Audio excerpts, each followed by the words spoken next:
दर्शक बंधु कौन आपण मैंने दुखरे अच्छा बहुत बड़ समस्या फसी जाइछंती से ऋण करज हेउ किंबा अन्य कौन क्षेत्र में कौन आपण मानक नूतन चाकरीटीए मिल पारु नहीं कि एमिति अनेक गुड़िए समस्यार समाधान करने आपण माने कुंभ संक्रांति बा एकादशी दिन तीनोटी लवंगर महा उपायटी को थरे मात्र करि नियंतु एवं आपणक घरर यही जगार रखी दियंतु तीनोटी लवंग देखिए एक मास मध्य आपणकर समस्त ऋण करज सुझीजा सहित आपणक निकट को धन आसबार मार्ग खोलीजिब। 13 फेब्रुआरी कुंभ संक्रांति बा एकादशी दिन लवंगर यही महा उपायटी को आपण माने थरे मात्र परीक्षा करी देखंतु जीवनर समस्त समस्यारो तुरंत ही मुक्ति मिलजिब। ता सहित माँ लक्ष्मी एवं नारायण का आशीर्वाद आपणक उपरे सदा सर्वदा रहिब।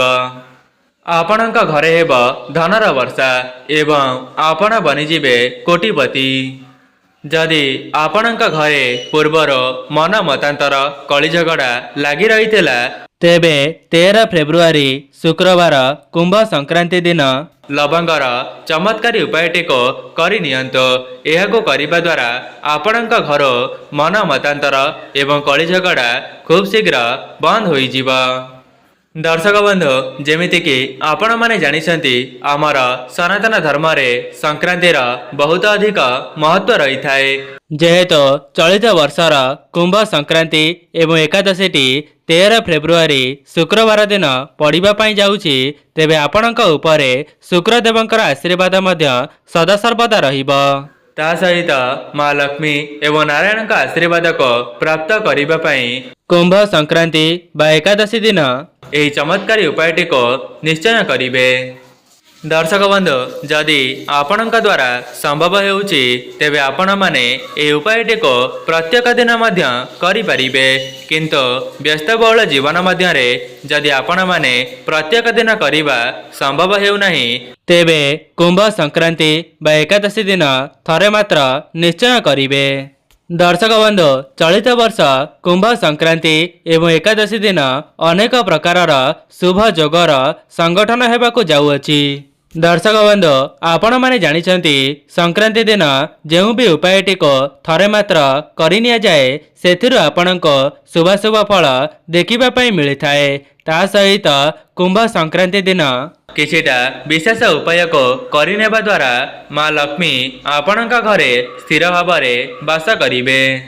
दर्शक बंधु जदि आपणक द्वारा संभव हेउछि तेबे आपण माने कुंभ संक्रांति बा एकादशी दिन कौनसी गरीब गुरुबा किंबा दुखी दरिद्र लोक मानक किछि साहाय्य करंतो नचेत आपणक सक्षम अनुसार किछि खाइबा पई दियंतो। आपण माने कुंभ संक्रांति बा एकादशी दिन एहाकु करिबा द्वारा आपणक उपरे ईश्वरंकर आशीर्वाद बजाय रहिबो। दर्शक बंधु व्यस्तबहुल जीवन मध्य जदि आपण माने दान धर्म करिबा पई समय पाउ नाहंती तेबे कुंभ संक्रांति बा एकादशी दिन तीनोटी लवंगर यही उपायटी को निश्चय करि नियंतु। देखिबे ए उपायटी करिनेबा परे माँ लक्ष्मी एवं नारायण आपणक उपरे प्रसन्न होई जिबे। ता सहित आपणक जीवन को धन आसीबार मार्ग खोली देबे। दर्शक बंधु जदि आपण मानक उपरे माँ लक्ष्मी एवं नारायण का आशीर्वाद रही जिब तेबे आपण माने केबे हेले भी दुख दारिद्रतार सामना करिवे नाही। जदि भी पूर्वरु आपणक उपरे ऋण करजर भार रहिथिला तेबे से सब मध्य खूब शीघ्र सुझी जिब। जेउ मानकर भाग्य सेमानकर साथ देउ नथिला तेबे आपण माने कुंभ संक्रांति बा एकादशी दिन लवंगर ए उपायटी करिनेबा द्वारा आपणक भाग्य मध्य आपणकर साथ देव। सेमाने जेउ भी क्षेत्र रे कार्य करिवे सेथिरे सेमानक शुभाशुभ फल देखिबा पई मिलिब। दर्शक बंधु आपण मानक मनरे प्रश्न आसुथिबो जे सामान्य देखा जाउथिबा लवंगटी किभली भावरे आम जीवनरो धनजनित समस्या को दूर करि परिबो। तेबे मु आपण मानको कहि रखिबि जे सामान्य देखा जाउथिबा लवंगटी सेथिरे माँ लक्ष्मीकर शक्ति भरी होई रही थाए। जदि आपण माने कुंभ संक्रांति बा एकादशी दिन लवंगर ए उपायटी करनियंती तेबे सेही लवंगटी अभिमंत्रित होई जाइथाए। जदि आपण माने लवंगर से उपायटी करि देउछंती जाहाको मु आपण मानको भिडियोर आगरे बताइबा पई जाउछि तेबे आपण माने तुरंत ही चमत्कार देखिबा पई पाइबे। केवल एक मास मध्य आपणकर समस्त ऋण करज सुझीजा सहित वर्ष सारा आपणक निकटक धन आगमनर मार्ग खोलीजिब। सेथिपाई आपण माने एही उपायटी को भल भावरे बुझी नेबा परे कुंभ संक्रांति बा एकादशी दिन आपणक घरे परीक्षा करी देखिबे। सेथिपाई एही वीडियोटी को स्किप न करी शेष पर्यंत निश्चय देखंतो। जदि आपण माने वीडियोटी को स्किप करी देबे तेबे संपूर्ण उपाय विषय रे बुझी परिबे नाही, जहा द्वारा आपणको सेही लवंगर कौनसी भी शुभाशुभ फल मिली परिबो नाही। दर्शक बंधु जदि आपण माने ए पर्यंत वीडियोटी को लाइक करि नांती वीडियोटी को लाइक करी कमेंट बॉक्स रे जय मां लक्ष्मी जय जगन्नाथ अवश्य लिखि दियंतो एवं चैनल टी नुआ थिले चैनल टी को सब्सक्राइब करि दियंतो। दर्शक बंधु प्रथम उपायटी हेउची शुक्र ग्रह को मजबूत करिवार महा उपाय। कहीं शुक्र ग्रह हेउचंती धनर कारक ग्रह। जो मानकर शुक्र ग्रह मजबूत थांती से माने आगामी जीवन में धनवान हेबा सहित से माने जो भी क्षेत्र में कार्य करिवे सेथिरे सेमानंको शुभाशुभ फल निश्चित मिलिबा। आज्ञा हाँ दर्शक बंधु जो माने भी शुक्र ग्रह को मजबूत करिबा पई चाहुचंती तेबे आपण माने पवित्र कुंभ संक्रांति बा एकादशी दिन केवल लवंगटीर ए उपायटी को करि नियंतो। दर्शक बंधु जो मानक उपरे शुक्र ग्रहंकर आशीर्वाद रही जाई थाए से माने निकट भविष्यत रे कोटिपति मध्य होई पारंती। तेबे जदि आपण माने भी आपणकर शुक्र ग्रह को मजबूत करी धनवान हेबाकु चाहुथांती तेबे कुंभ संक्रांति बा एकादशी ब्रह्म मुहूर्त उठी निजर स्नान आदि कार्य समापन करिदेबे। एहा परे आपण माने गोटिए पितल ढाल रे किछि गंगा जल को भरी देबे।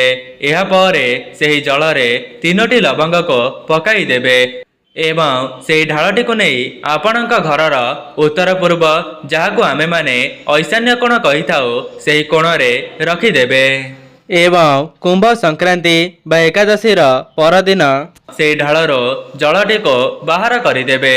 या परे से लवंगटीर गोटे पुटुली को प्रस्तुत करिवे एवं से पुटुलीटी को नहीं आपणक घरर धन रखुथिबा स्थान किंबा आलमारी रे रखिदेबे एवं आपण माने गोटे कथार ध्यान रखिबे से पुटुलीटी को आपण माने लाल कपड़ा रे करि परिबे एवं गोटे कथार ध्यान रखिबे लवंगटीर पुटुली बनाइबा समय रे लाल कपड़ार व्यवहार करिवे।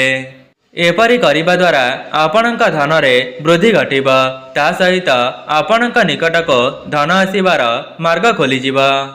जदि आपण माने चाहिए आपणक पर्स रे मध्य सेही लवंगटी को रखि परिबे किंतु गोटे कथार ध्यान रखिबे आपणकर पर्स टी जेमिति चमड़ा रे होई नथिबा।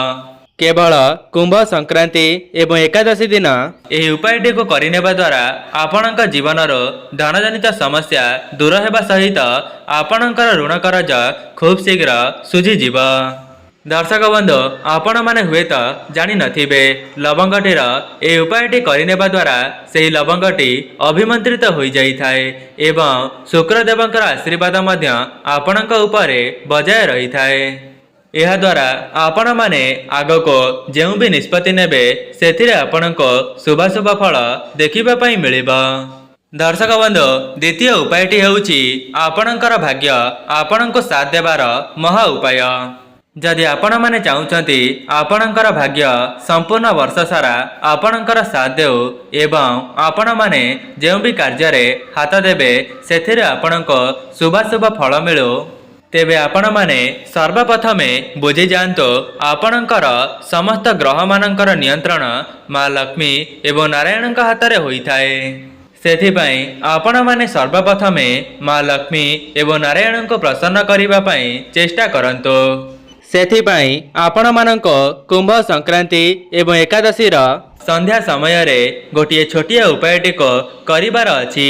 ସେଥିପାଇଁ ଆପଣମାନେ କୁମ୍ଭ ସଂକ୍ରାନ୍ତି ଏବଂ ଏକାଦଶୀର ସନ୍ଧ୍ୟା ସମୟରେ ସ୍ନାନ କରିଦେବେ ଏବଂ ଏହା ପରେ ଆପଣମାନେ ଗୋଟିଏ ଡବାରେ ହଳଦୀକୁ ଭରିଦେବେ। କାହିଁକି ନା ହଳଦୀର ସିଧାସଳଖ ସମ୍ବନ୍ଧ ଶ୍ରୀ ନାରାୟଣଙ୍କ ସହିତ ହୋଇଥାଏ। ଏହାପରେ ଆପଣମାନେ 2ଟି ଲବଙ୍ଗକୁ ନେଇ ଆସିବେ ଏବଂ ଲବଙ୍ଗ ଏବଂ ହଳଦୀଟିକୁ ନେଇ ଆପଣଙ୍କ ଠାକୁର ଘରକୁ ଚାଲିଯିବେ ଏବଂ ଆପଣଙ୍କ ହାତରେ ଲବଙ୍ଗ ଏବଂ ହଳଦୀକୁ ଧରି ଆପଣମାନେ ଶ୍ରୀ ବିଷ୍ଣୁଙ୍କର ବୀଜ ମନ୍ତ୍ରକୁ 3 ଥର ସ୍ମରଣ କରିବେ ଏବଂ ସେହି ବୀଜ ମନ୍ତ୍ରଟି ହେଉଛି ଓମ୍ ନମୋ ଭଗବତେ ବାସୁଦେବାୟ। ଏହି ମନ୍ତ୍ରଟିକୁ 3 ଥର ଜପ କରିପାରିବେ। ଆପଣମାନେ ଏପରି କରିସାରିବା ପରେ ସେହି ହଳଦୀ ଡବାରେ ସେହି ଲବଙ୍ଗଟିକୁ ଭରିଦେବେ। ଏହାପରେ ସେହି ଡବାଟିକୁ ନେଇ ଆପଣଙ୍କର ଶୋଇବା କକ୍ଷରେ ରଖିଦେବେ। କେବଳ ଏତିକି କରିନେବା ଦ୍ୱାରା ଆପଣଙ୍କର ନବଗ୍ରହ ମଜବୁତ ହୋଇଯିବେ। ତା ସହିତ ଆପଣମାନେ ଯେଉଁ ବି କାର୍ଯ୍ୟରେ ହାତ ଦେବେ ସେଥିରେ ଆପଣଙ୍କୁ ଶୁଭାଶୁଭ ଫଳ ଦେଖିବା ପାଇଁ ମିଳିବ। ଏହି ଉପାୟଟିକୁ ଆପଣମାନେ କରିନେବା ପରେ ନିଜେ ଦେଖିବେ 1 ମାସ ମଧ୍ୟରେ ଆପଣଙ୍କ ଜୀବନରୁ ସମସ୍ତ ଋଣ କରଜ ଦୂର ହୋଇଯାଉଛି। ଦର୍ଶକ ବନ୍ଧୁ, ଏବେ ଜାଣିବା ତୃତୀୟ ଉପାୟ। ତୃତୀୟ ଉପାୟଟି ହେଉଛି ଆପଣଙ୍କ ଘରର ଉନ୍ନତି ନିମନ୍ତେ ମହା ଉପାୟ। ଦର୍ଶକ ବନ୍ଧୁ, ଯଦି ଆପଣମାନେ ଚାହୁଁଛନ୍ତି ଆପଣଙ୍କ ଘରେ ମନ ମତାନ୍ତର, କଳି ଝଗଡ଼ା କିମ୍ବା ଅଶାନ୍ତି ନ ଲାଗୁ, ତେବେ ଆପଣମାନେ କୁମ୍ଭ ସଂକ୍ରାନ୍ତି ଏବଂ ଏକାଦଶୀର ସନ୍ଧ୍ୟା ସମୟରେ ଆପଣଙ୍କ ଘରର ସମସ୍ତ ଦ୍ୱାରମାନଙ୍କୁ ଖୋଲିଦେବେ। ଏହାପରେ ଆପଣଙ୍କ ଘରର ସମସ୍ତ ଦ୍ୱାରମାନଙ୍କରେ ଗୋଟିଏ ଗୋଟିଏ ଘିଅର ଦୀପଟିକୁ ପ୍ରଜ୍ୱଳନ କରିବେ। ଏହାପରେ ସେହି ଦୀପରେ ଗୋଟିଏ ଗୋଟିଏ ଲବଙ୍ଗକୁ ପକାଇ ଦେବେ। ଏପରି କରିନେବା ଦ୍ୱାରା ଆପଣଙ୍କ ଘରୁ ମନ ମତାନ୍ତର, କଳି ଝଗଡ଼ା ଏବଂ ଅଶାନ୍ତି ଖୁବ୍ ଶୀଘ୍ର ଦୂର ହୋଇଯିବ। ତା ସହିତ ଆପଣଙ୍କ ଘରକୁ ସକାରାତ୍ମକ ଶକ୍ତିର ଆଗମନ ହେବ।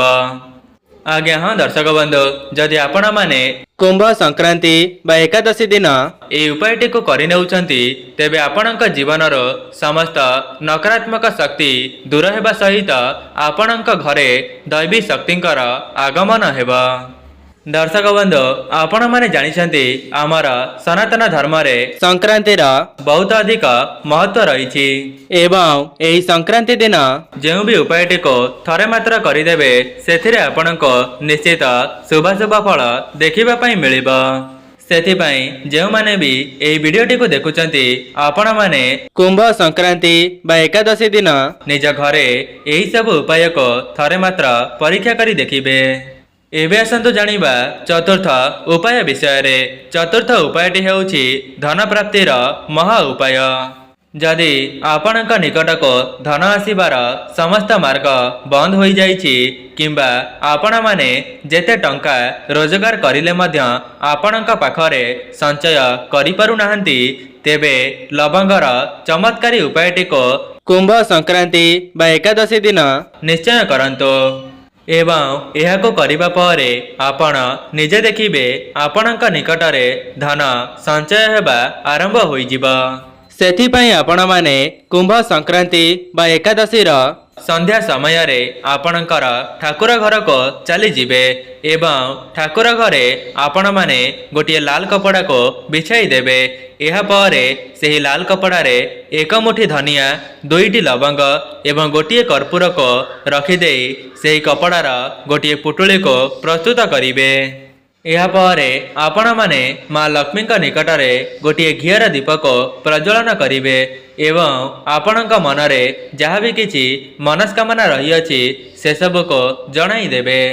ଦର୍ଶକ ବନ୍ଧୁ, ଆପଣମାନେ ନିଜର ମନସ୍କାମନାଟିକୁ ଜଣାଇବା ସମୟରେ ସେହି ପୁଟୁଳିଟିକୁ ଆପଣଙ୍କ ହାତରେ ଧରି ରଖିଥିବେ ଏବଂ ଏହାପରେ ମା ଲକ୍ଷ୍ମୀଙ୍କର ବୀଜ ମନ୍ତ୍ରକୁ 11 ଥର ଜପ କରିବେ। ତେବେ ସେହି ବୀଜ ମନ୍ତ୍ରଟି ହେଉଛି ଓମ୍ ମହାଲକ୍ଷ୍ମୀସ୍ୟ ନମଃ। ଏହି ମନ୍ତ୍ରଟିକୁ ଜପ କରିସାରିବା ପରେ ଆପଣଙ୍କର ଘରେ ଯେଉଁ ଜାଗାରେ ଧନ ରଖୁଛନ୍ତି ସେହି ଜାଗାରେ ସେହି ପୁଟୁଳିଟିକୁ ନେଇ ରଖିଦେବେ। दर्शक बंधु जदि आपण माने कुंभ संक्रांति बा एकादशी दिन लवंगर ए उपायटी को करनेउछंती तेबे आपणक जीवन को धन आसीबार मार्ग खोलीजिब। ता सहित आपण माने जेउ भी धन को अर्जन करिवे सेथिरे आपणकर संचय हेबा आरंभ होइजिब। जेउमानक उपरे माँ लक्ष्मी रुष्ट होइतिले तेबे सेमानक उपरे मध्य माँ लक्ष्मीकर आशीर्वाद सदा सर्वदा रहिब। दर्शक बंधु आपण माने जानिछंती कर्म करिबा द्वारा आपणकर भाग्य बदली जाई पारिबो, किंतु कर्मर अर्थ पाठ पढ़िबा, चाकरी करिबा किंबा टंका रोजगार करिबा एही जगारे से कथा नुहे। आपण माने ईश्वरंकर भक्ति एवं सठिक दिगरे केउ सब कर्म करूचंती जहा द्वारा आपणकर भाग्य रे परिवर्तन आसीबो। अर्थात जदि आपण माने एही सब उपाय को संपूर्ण निष्ठा एवं भक्तिर सहित पालन करिवे नाही, अविश्वासर सहित पालन करिवे, तेबे आपण माने जेते चेष्टा करिले मध्य आपणक भाग्य रे उन्नति करि परिबे नाही। सेथिपाई जेउ भी उपायटी को करूचंती संपूर्ण निष्ठा एवं भक्तिर सहित करिबा पई चेष्टा करंतो, जहा द्वारा से उपायटी आपण मानको चमत्कारी लाभ मिली जीव एवं आपण माने आपणक जीवन रे बहुत उन्नति करिवे। तेबे दर्शक बंधु यह तो थिला लवंगर किछिटा विशेष उपाय। जदि आपण मानको एही वीडियोटी भल लगी थाए वीडियोटी को लाइक करी कमेंट बॉक्स रे जय मां लक्ष्मी जय जगन्नाथ अवश्य लिखि दियंतो एवं चैनल टी रे नुआ थिले चैनल टी को सब्सक्राइब करि दियंतो। आजि पई रहूची नमस्कार।